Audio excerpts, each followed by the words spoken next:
The first time Caleb Morgan saw the little girl, she wasn't moving, just sitting in a sleek, expensive wheelchair under the harsh white lights of a hospital corridor, her small hands curled tightly in her lap as if holding on to something invisible that the world had already taken from her. And the moment their eyes met, something inside him broke, because he recognized that look. It was the same look his own son had worn the day doctors told them hope was no longer part of the treatment plan. If you believe in kindness, in second chances, and in the quiet miracles that happen when people refuse to give up on each other, take a moment to like, comment, share, and subscribe.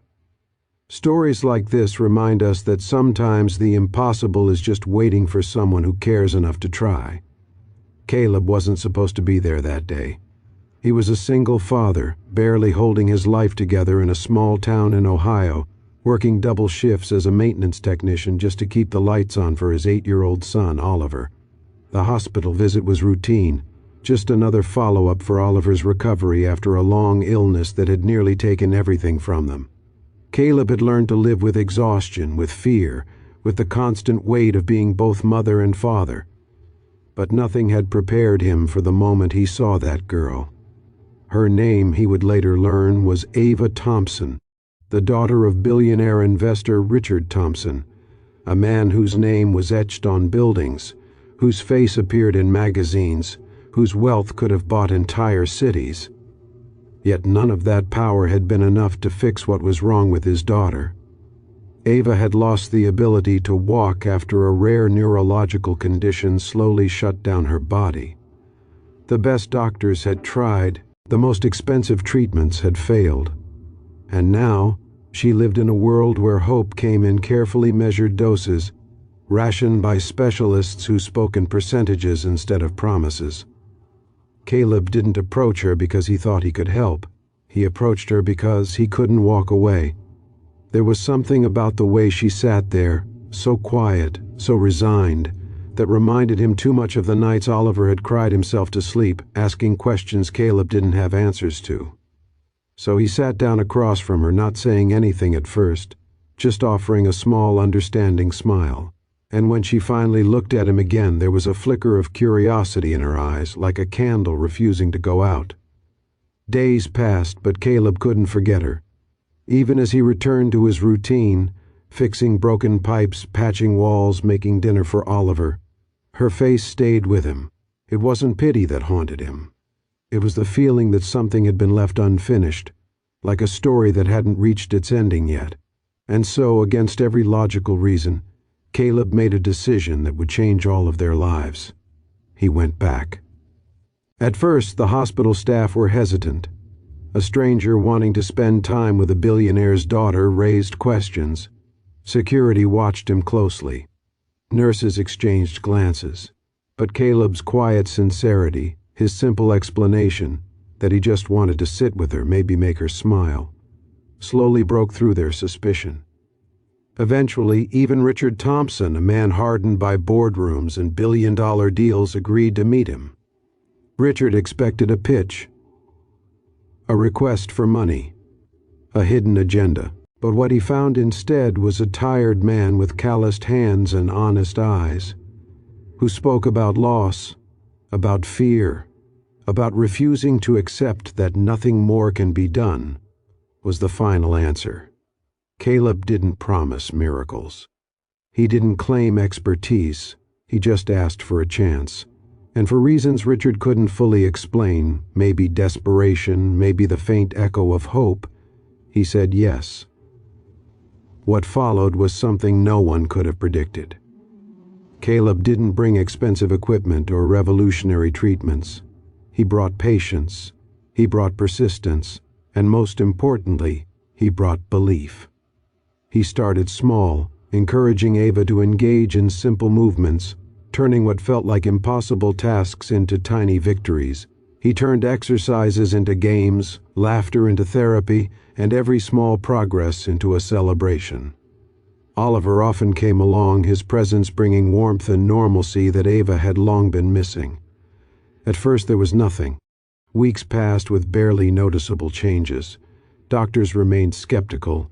Richard grew restless watching the clock, measuring progress in the only way he knew how, results. But Caleb never rushed. He had learned the hard way that healing didn't follow deadlines. Then one afternoon something happened. It was subtle, almost invisible.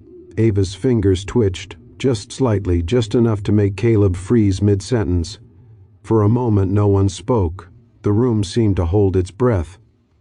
And then it happened again. This time there was no doubt. Tears filled Caleb's eyes before he even realized it. Not because of what had happened, but because of what it meant. It wasn't a cure. It wasn't a miracle in the way people expected. But it was proof. Proof that her body hadn't given up completely, that there was still a fight left inside her. From that moment on, everything changed. The progress was slow, painfully slow, but it was real. A finger movement became a hand grip.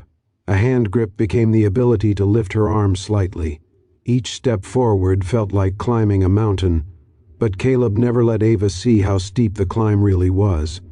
To her, it was always just one more step, one more try. Richard watched it all unfold, his carefully constructed world beginning to shift.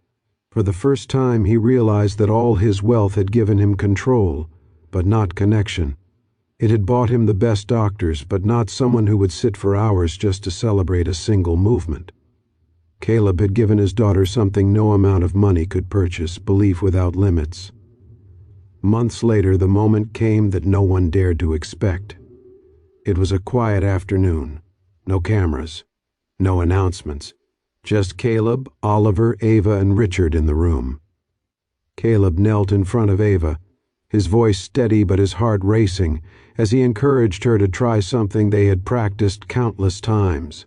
And then, with tears streaming down her face, Ava pushed herself up, just for a second, just enough to stand with support. But it was enough to shatter every boundary that had once defined her world. Richard broke down completely. The man who had faced billion-dollar losses without flinching couldn't hold back the flood of emotion as he watched his daughter do what doctors had said she never would. Caleb didn't celebrate loudly. He simply closed his eyes, letting the moment wash over him, knowing that this right here, was why he had come back. If this story is touching your heart, take a moment to engage with the video. Like, share, or leave a comment. Your support helps spread stories of hope like this to others who may need it more than we realize. Before the ending, here's something special. Comment, "Miracles still happen," if you believe that even the smallest act of kindness can change a life forever. Ava's journey didn't end that day. There were still challenges ahead, still setbacks, still days when progress felt out of reach. But something fundamental had changed. She no longer saw herself as broken. Richard no longer saw his daughter as a problem to be solved, but as a life to be lived. And Caleb, he returned to his modest home, to his job, to his son, carrying with him the quiet knowledge that he had helped rewrite someone else's story. He never asked for recognition. He never accepted money. When Richard offered him anything he wanted, Caleb simply smiled and said that some things weren't meant to be bought. Because in the end, the miracle wasn't just that Ava stood. It was that someone who had every reason to walk away chose to stay. And that choice changed everything.